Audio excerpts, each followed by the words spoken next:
জিলহজ মাসের চাঁদ দেখার পর গরুর মাংস বা মুরগি খাওয়া যাবে না, এটা কি সত্য কথা? কোরবানি দেওয়ার পর গোশত ৩ ভাগ না করে পুরোটা নিজে খেলেও কি কোরবানি হবে? কোরবানির গোশত কতদিনের মধ্যে খাওয়া উচিত? সারা বছর কোরবানির গোশত ফ্রিজে রেখে খাওয়া উচিত কি?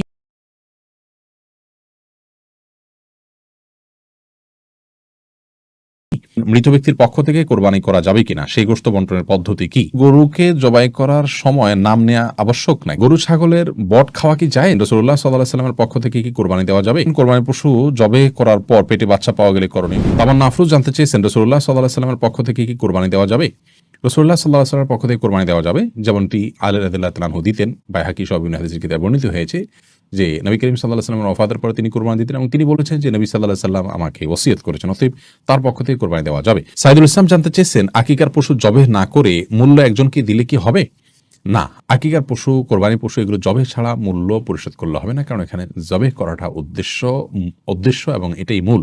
অতএব যদি নগদ অর্থ দিলে হতো তাহলে সেক্ষেত্রে পশু কোরবানি বা পশু জবের কথা বলা হতো না। শরীয়ত যেটাকে যেভাবে করতে বলেছে সেটাকে সেভাবে করার মধ্যেই কল্যাণ রয়েছে।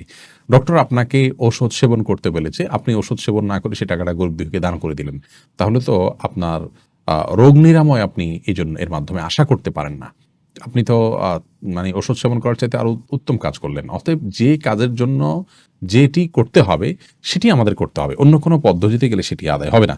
মাহতাব আহমদ জানতে চেয়েছেন, কোরবানির পশু জবে করার পর পেটে বাচ্চা পাওয়া গেলে করণীয় কি? শরীয়ত অনুযায়ী নিয়ম হলো সে বাচ্চাকেও জবে করে দেওয়া, যদি আপনার খেতে ইচ্ছা না করে না খেলেন। আব্দুর রহমান জানতে চেয়েছেন, পশু নিস্তেজ হওয়ার আগে চামড়া ছাড়ানো যাবে কিনা? পশু নিস্তেজ হওয়ার আগে যদি চামড়া ছাড়ানো হয় তাহলে এই কাজটি অন্যায় এবং অনুচিত কাজ, যেটা অনেক সময় কসাইরা করে থাকেন। একাধিক পশুর কাজ তারা ধরেছেন, সেজন্য তারা এটি করে থাকেন। আগে থেকে কসাইদের সাথে এই বিষয়গুলো নিয়ে বোঝাপড়া করে নেওয়া উচিত এবং কোনো অবস্থাতেই আপনার পশুকে এভাবে কষ্ট দেওয়া উচিত না।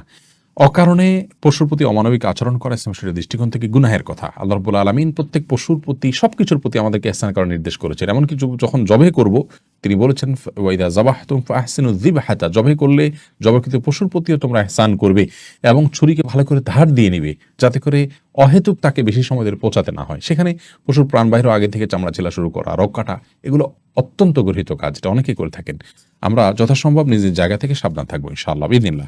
রোদেলা রিসান ভুঁইয়া আপনি জানতেছেন, গরু ছাগলের বট খাওয়া কি জায়েজ? জি, এটা সম্পূর্ণ জায়েজ, তবে এটা যার যার রুচির ব্যাপার। কারোর যদি ভালো লাগে তিনি খাবেন, কারোর ভালো না লাগলে তিনি খাবেন না, একান্তই তার ব্যাপার। আপনি মোবারক জানতেছেন, হুজুর গরুকে জবাই করার সময় নাম নেওয়া আবশ্যক নাকি? না, গরু জবাই করার সময় নাম নিতে হবে এরকম কোনো বাধ্যবাধকতা নেই। আমরা অনেকে মনে করি যে গরু জবাই করার সময় নামের তালিকা ধরে পাঠ করতে হয়, এটা কোনো আবশ্যক কিছু না। বিধায় এটাকে আমরা আবশ্যক মনে করব না। এটাকে আবশ্যক মনে করলে বরং সেটি সমস্যা হবে। তবে হ্যাঁ, জবাই করার আগে আমরা যাদের পক্ষ থেকে কোরবানি করছি তাদের কথা উল্লেখ করে দিয়ে বলি, আল্লাহ এটা অমুক অমুক অমুক অমুক তাদের তরফ থেকে কবুল করুন। তাদের বাবার নাম উল্লেখ করতে পারেন, অমুকের ছেলে অমুক, অমুকের ছেলে অমুক, অমুকের মেয়ে অমুক, এভাবে বলতে পারেন।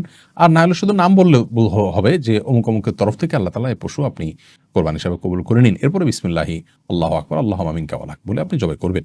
এটি করাটা মুস্তাহাব, নাম উল্লেখ করাটা কিন্তু করতে হবে এমন কোনো বাধ্যবাধকতা নেই। না করলেও কোরবানি হয়ে যাবে। আল্লাহ তাআলা ভালো জানেন আপনাদের অন্তরে কি আছে, কারা কারা নিয়ত করেছেন।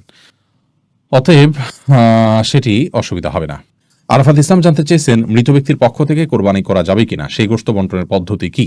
মৃত ব্যক্তির পক্ষ থেকে কোরবানি করা যাবে, যিনি কোরবানি করবেন তিনি তার নিজের গোশত যেভাবে ব্যবহার করেন এটাকে ঠিক একই ব্যবহার করবেন। আব্দুল নূর জানতে চেয়েছেন, কোরবানি পশুর গলায় মালা পরানো সম্পর্কে বলবেন। মালা পরিয়ে যদি নিজের জাহির করা হয় যে আমার কোরবানির পশু এটি, মানুষ জানবে, এবং অনেকে আপনার ফুলের মালা ডালা ইত্যাদি পরিয়ে থাকেন মানুষের দৃষ্টি আকর্ষণ করার জন্য, এই কাজগুলো অনুচিত, অন্যায় এবং নিজের নিয়তের বিশুদ্ধতা যেটি আছে তার পরিপন্থী কাজ, এগুলো করা উচিত নয়। আর যদি নিছক গরুকে আপনার মায়া করে বা আপনার স্নেহ করে মালা পরানো হয় সেটি ভিন্ন বিষয়, কিন্তু সচরাচর আমাদের সমাজে যে মালা টালা পরানো হয় এগুলো এক ধরনের আপনার কি বলা যায় লৌকিকতা, এটা এক ধরনের প্রদর্শন ইচ্ছা থেকে হয়ে থাকে। আমরা সেগুলো না করার জন্য পরামর্শ দিব। ফাতেমা খাতুন জানতে চেয়েছেন, জিলহজ মাসের চাঁদ দেখার পর গরুর মাংস বা মুরগি খাওয়া যাবে না, এটা কি সত্য কথা? না, এটি সম্পূর্ণ ভুয়া এবং ভিত্তিহীন কথা, কুসংস্কারাচ্ছন্ন কথা। জিলহজ মাসের চাঁদ দেখা যাওয়ার সাথে আপনার গোশত খাওয়ার কোনো সম্পর্ক নেই। কেউ যদি মনে করেন যে আমি কোরবানি গোশতর আগে আর গোশত খাবো না, তাতে করে কোরবানি গোশতের প্রতি আমার আকর্ষণ তৈরি হবে, আল্লাহ রাব্বুল আলামিনের মেহমানদারি সেটাকে আমি খুব আগ্রহ ভরে অ্যাকসেপ্ট করব, সেটি তার ব্যাপার। কিন্তু জিলহজ মাসের চাঁদ দেখা গেলে আর মানে কোনো গোশত খাওয়া যাবে না, এটি সম্পূর্ণ ভিত্তিহীন কথা। এরপরে সাদিয়া আক্তার প্রিয়া জানতে চেয়েছেন কোরবানির গোশত কতদিনের মধ্যে খাওয়া উচিত? সারা বছর কোরবানির গোশত ফ্রিজে রেখে খাওয়া উচিত কি? বোধ সাদিয়া, কোরবানি গোশত ফ্রিজে রেখে আপনার খেতে হবে এমন কোনো বাধ্যবাধকতাতে নেই। আমরা এটা কিছুদিন খেলাম, এটা দিয়ে আমাদের ৬ মাসের গোশত কেনার কাজ সারলাম, এমনটি করাটা জাস্ট মানে কোরবানির সাথে যায় না, অনুচিত এটুকু বলতে পারি। কিন্তু এরকম কোনো সীমানা বলে দেয়নি শরীয়ত যে এর বেশি রাখা যাবে না। কেউ যদি ৬ মাস ৮ মাস রেখেও খায়, তার কোরবানি হয়ে যাবে ইনশাআল্লাহ বিইذনিল্লাহ। কিন্তু এটাকে দিয়ে আমার পরবর্তীতে গোশত কেনা থেকে আমি বেঁচে গেলাম, এটা দিয়ে সারলাম, এই মানসিকতা রেখে অনেকে কোরবানি দেন, সেটা উচিত না। বাট আপনি চাইলে যে কোনো সময় পর্যন্ত রেখে এটি খেতে পারেন। জামিল আহমেদ মাহদি আপনি জানতে চেয়েছেন কোরবানি দেওয়ার পর গোশত ৩ ভাগ না করে পুরোটা নিজে খেলেও কি কোরবানি হবে? কোরবানি গোশত কি ৩ ভাগ করে ১ ভাগ গরিবদের দেওয়া জরুরি, নাকি পুরোটা নিজেরাও খাওয়া যাবে? জামিল মাহদি, কোরবানির গোশতের ৩ ভাগ করা এটা আবশ্যক নয়, মুস্তাহাব।